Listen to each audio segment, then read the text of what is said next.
Last season, the Spoilermakers caught a couple of the Big Ten powerhouses off guard. This year, people are going to be ready and prepared because Purdue is a solid football team. Will Purdue contend for the Big Ten West, or will they meet their unfortunate doom and get dropped off at the train station? Let's take a look at the Purdue Boilermakers. Before we get into the Purdue video, just a reminder to subscribe, ring the bell to stay notified. We do all Big Ten all the time. That's all I care about, and that's probably all you care about watching this video. So subscribe, ring the bell for all sorts of Big Ten season previews, game reactions, and live streams. All right, let's talk about the Boilermakers. Aidan O'Connell is probably one of the best quarterbacks in the Big Ten, not named C.J. Stroud. I think it's him and Taulia Tagovailoa, 2A and 2B in that category. Now here's the problem with Purdue and maybe people who have high expectations for the Boilermakers. You're losing your top three receivers from a year ago. David Bell, he's playing in the NFL. He's going to be in the NFL probably for a long time. You're looking at Milton Wright, who's academically ineligible, and you lose Jackson Anthrop as well. So, three pass catchers on a team that did pretty solid and pretty good last year. So how do you try to get to that level yet again in the passing game? Well, you got a good quarterback. You got that figured out. Well, you got to replace those three receivers with some maybe three more wide receivers.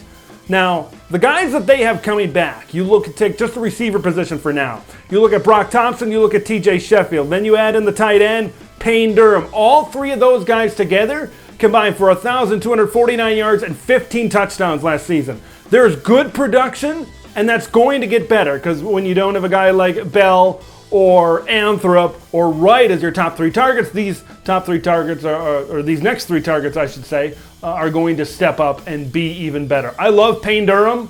Maybe outside of Sam Laporta, he might be the best tight end of the Big Ten. I think he's really good. I think he's really mobile, and he's a really good target down the field, especially going right down the seam and making the play through the middle of the defense. When I look at Brock Thompson and TJ Sheffield, I don't necessarily see guys that are going to stand out, that are going to get to that David Bell type of level. And that's kind of how I view this whole receiving core, and I'll get to that here in just a minute. I see good guys, I don't see great guys. That's how I view, which is not a bad thing. It's not a bad thing to have a cluster of guys, and that's, I feel like, what Purdue has. We'll see. Maybe Brock and TJ, one of them will stand out. But as a whole, I think they're a really good unit. Now you're adding in the Iowa duo. Tyrone, Tracy, and Charlie Jones. Of course, Charlie Jones is going to make an impact in the return game. Big Ten returner of the year last year. That's a big get. Purdue is going to try out three receivers and a running back, kind of in their starting lineup. I think Charlie Jones is going to crack that starting three along with Brock Thompson and TJ Sheffield. I would expect Charlie Jones to have a big-time year. I'd expect even Tyrone Tracy to be involved in the running game a little bit, which I'll get to here in just a minute. I think this is a good group of receivers.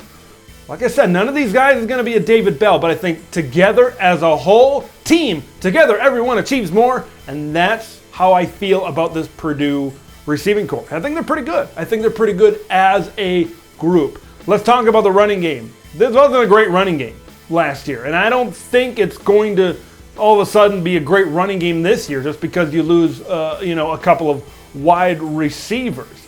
Watch out for Kobe Lewis. Kobe Lewis is a transfer coming in from Central Michigan, 1,074 yards, 12 touchdowns in 2019, and he rushed for 468 yards, 6 touchdowns in that COVID year in 2020. Injuries in 2021. Grad transfer coming in. Watch out for him to be involved in this running game. I think the running game's going to be solid. I just don't know how much they're going to be used. I just don't know how much. I think this is a passing attack at Purdue. They're going to throw it up a bunch. Running game just needs to be okay. Let's head to the defense. Now, in terms of the pass rush and getting pressure on the passer, they're losing George Karlaftis, who's tearing it up in Kansas City Chiefs, by the way. DeMarcus Mitchell.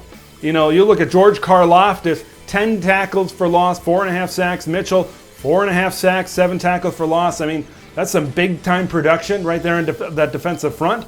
But I believe the defensive front is actually a strength coming back because Although you had Mitchell and Karlaftis, your leading sack guy was actually Kieran Jenkins. He had 5 sacks last year. He was at that linebacker spot. He's going to move to the Leo spot, going to have his hand on the ground a little bit more. He's going to be expected to be their top pass rusher this year. He's going to have a big year. If he's slowed down, they might not have much of a pass rush. But I like this defensive line with Jenkins. I like Branson Dean in the middle, 3 sacks, 9.5 tackles for loss a year ago. And I love the 310-pound defensive tackle Lawrence Johnson to kind of clog up the middle a little bit. Kieran Douglas, the third leading tackler from last year, returns as the top guy in that linebacking core. The strength of this defense is going to be up front. And I think for Purdue to have success on defense, they're going to stop the run. I think they're going to have to be good at that and be good at getting pressure on the passer. Because I still think there's guys on this team that can get after the quarterback. Man, losing DeMarcus Mitchell and George Karlaftis especially, those are big losses for the Boilermakers. But remember, this was a defense that was 48th in the country in total defense last year. And they did just fine. Their offense, their quarterback play, I think is going to be enough to keep them in the race in a lot of these West Division games. Their defense, you just got to copy, paste, Control-C, Control-V. You finish, 40th, 50th in the country. That's going to be good enough. For Purdue, I just want to replicate kind of what I did last year on defense. If I'm better, hooray, yay. But this team is predicated by the passing offense. Okay, they are going to be very good throwing the ball around. You look at the other phases of the game, TBD. We'll see how they replace some of these guys. I want to see them have balance in the running game. King Doru, and I mentioned Kobe Lewis. I want to see those guys provide. I want to see a little bit more out of the running game because there's going to be games where they're going to get pressure on the passer. Maybe your offensive line isn't having the best day. You need balance on offense. I mentioned that with Penn State. Right? You need to have an illusion of a running game.